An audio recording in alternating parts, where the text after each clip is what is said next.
Վանաձորի թիվ 7 հիմնական դպրոցի բակում դպրոցի նախկին շրջանավարտ, այժմ խորհրդի նախագահ, ոստիկանության Լոռու մարզային վարչության պետի տեղակալ, Հայաստանի Հանրապետության վաստակավոր մարզիչ Վազգեն Բադալյանի նախաձեռնությամբ հուշաղբյուր բացվեց ի նշան հարգանքի ու հիշատակի այն շրջանավարտների, ովքեր 93-94 թվականներին զոհվեցին Արցախում։ Նրանք 4-ն են՝ Աշոտ Քալանթարյան, Արտյոմ Բոջուկյան, Արմեն Սահակյան, Հակոբ Պիտեզյան։ 20 տարի առաջ դրվեց անկախության հիմնաքարը, հայ տղերքն իրենց կյանքով պահեցին հայոց հողը։ Նրանք նվիրյալներ էին, ովքեր անմահացան, որ մեր երկինքը միշտ խաղաղ լինի։ Երբեք նրանք չէին մոռացվել, նրանց անունները, նրանց նկարները, նրանց պատվո տախտակը դպրոցում միշտ եղել է։ Այսօր առավել գեղեցիկ միջոցառում կազմակերպեցինք, որ մեր երեխաների համար դաստիարակչական մեծ նշանակություն ունենա։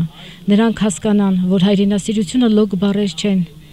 դա մեր արյան մեջ է։ Վազգեն Բադալյանն ասում է, որ հուշաղբյուրի գաղափարն ավելի վաղ է ծնվել, բայց նոր դպրոցի կառուցման խնդիր կար, սակայն ծրագրեր փոխվեցին։ Այս տարի Վազգեն Բադալյանի 7-րդ դպրոցն ավարտելու 40-ամյակն է լրանում։ Նաև անկախության 20-ամյակը լավագույն առիթն էր վաղուց երազած գործնի կատարածելու համար։ Սա չնչին բան է։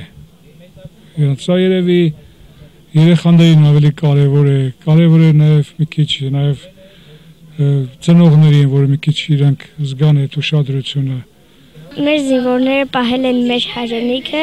եւ պարտավոր եմ ես նրանց հարգել ու նրանց հիշատակը վառ պահել։ Թիվ 7 դպրոցի աշակերտներն այսուհետ ամեն անգամ դպրոց ներս մտնելիս կկարդան այս հերոսների անուններն ու իրենց հարց կտան, ինչու է հուշատախտակի վրա գրված «Փառք հայրենիքի նվիրյալներին»։ 4 հերոսներն իրենց արյունով հաստատեցին ու ապացուցեցին, որ հայրենասիրության դասը իրենք լավ էին սովորել։ Աննա Պեչենևսկա, Վազգեն Մինասյան, Ֆորտունա Լոռու մարզային հեռուստաընկերություն, Լուրեր։